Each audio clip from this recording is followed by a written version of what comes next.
అందరికీ నమస్తే అండి. చికెన్ బిర్యానీ రెసిపీ చెప్తున్నాను.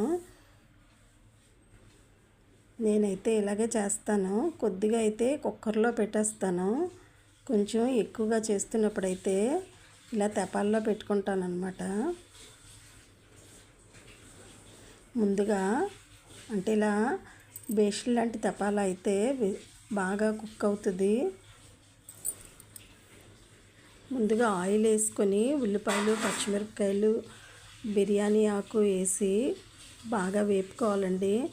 వేపుకున్న తర్వాత టమాటా వేసి అవి కూడా బాగా వేగిన తర్వాత చికెన్ ముక్కలు, ఉప్పు, కారం కలిపి చికెన్ తెచ్చిన తర్వాత శుభ్రంగా కడిగి ఉప్పు, కారం కలిపి పక్కన ఉంచుకోవాలి. ఆ చికెన్ ముక్కలు కూడా ఈ ఆయిల్లో వేసి బాగా కలుపుకోవాలన్నమాట. ఆయిల్ బాగా చికెన్కి పట్టి కాసేపు అలా వేగాలన్నమాట. ఆయిల్తో పాటు వేగితే టేస్ట్గా ఉంటుంది అన్నమాట. ఆయిల్లో బాగా వేగి ఉప్పు, కారం అది బాగా పట్టి ఆయిల్లో వేగిన తర్వాత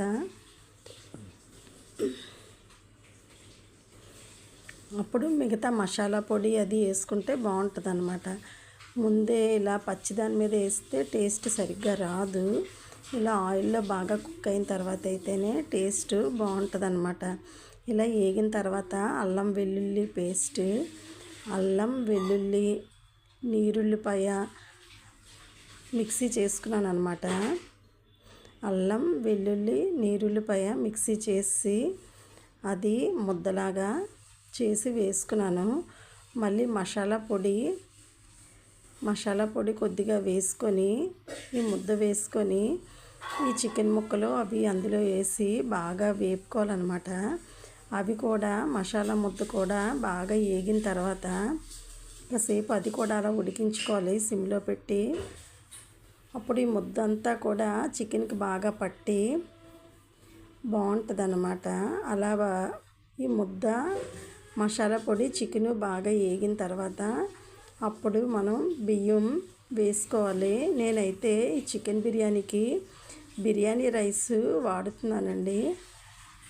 మామూలుగా అయితే మేము అన్నం తిని రైస్తో కూడా చేసేస్తాను బిర్యానీ. ఇప్పుడు బిర్యానీ రైస్ తోటి 1కి 1.5 నీళ్ళు వేయాలన్నమాట.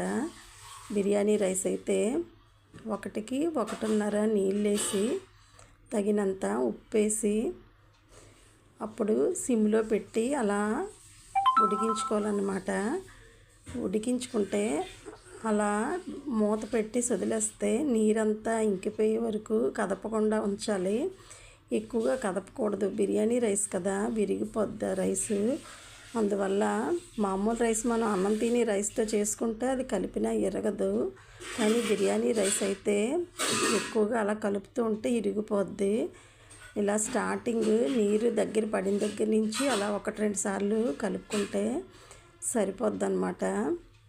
దీనికి కొత్తిమీర, పుదీనా కూడా వేసుకుంటే చాలా టేస్ట్గా ఉంటుందండి. బిర్యానీకి కంపల్సరీగా పుదీనా ఉంటే బాగుంటుంది.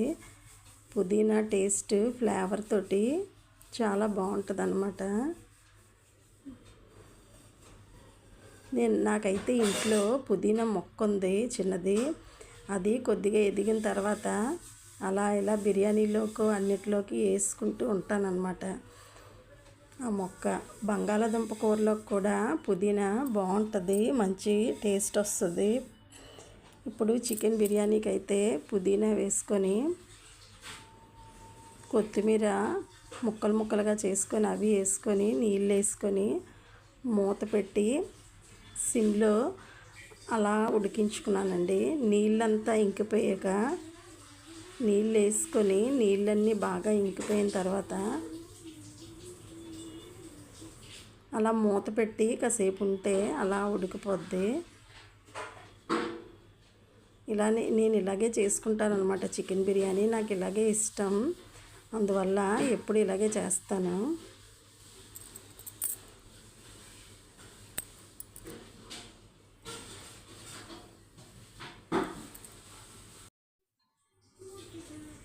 చికెన్ బిర్యానీ అయిపోయిన తర్వాత ఆ చికెన్లో ముక్కలు కూడా చాలా టేస్ట్గా ఉంటాయండి. మామూలుగా చికెన్ బిర్యానీలో చికెన్ ముక్కలు అంటే చప్పగా ఉంటుంది చాలా. బిర్యానీ బాగుంటుంది కానీ చికెన్ ముక్కలు తింటుంటే చప్పగా ఉంటుంది అన్నమాట. ఇదైతే ఇలా అనిపించదు నాకు. ఈ చికెన్ బిర్యానీలో ముక్కలు కూడా ఉప్పు కారం మసాలా అది బాగా పట్టి ఇలా కుక్ అవ్వడం వల్ల చాలా టేస్ట్గా ఉంటాయి అన్నమాట పీసులు కూడా. కొంతమంది అయితే చికెన్ బిర్యానీ చేసి చికెన్ వేరేగా ఫ్రై చేసి ఇందులో కలుపుకుంటారు. నేనైతే బిర్యానీ ఇలాగే చేసుకుంటానండి. చూడండి, చికెన్ బిర్యానీ రెడీ అయిపోయింది. బాస్మతి రైస్తో వల్ల చాలా చూడడానికి కూడా చాలా బాగుంది.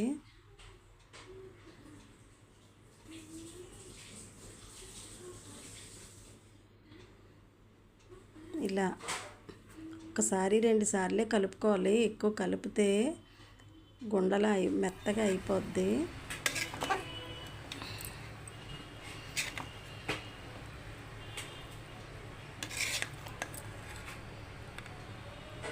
ఇలాగే చికెన్ బిర్యానీ లాగే రొయ్యల బిర్యానీ కానీ మటన్ బిర్యానీ కానీ చికెన్ బిర్యానీ కానీ ఏ బిర్యానీ అయినా సరే నేను ఇలాగే చేస్తానన్నమాట.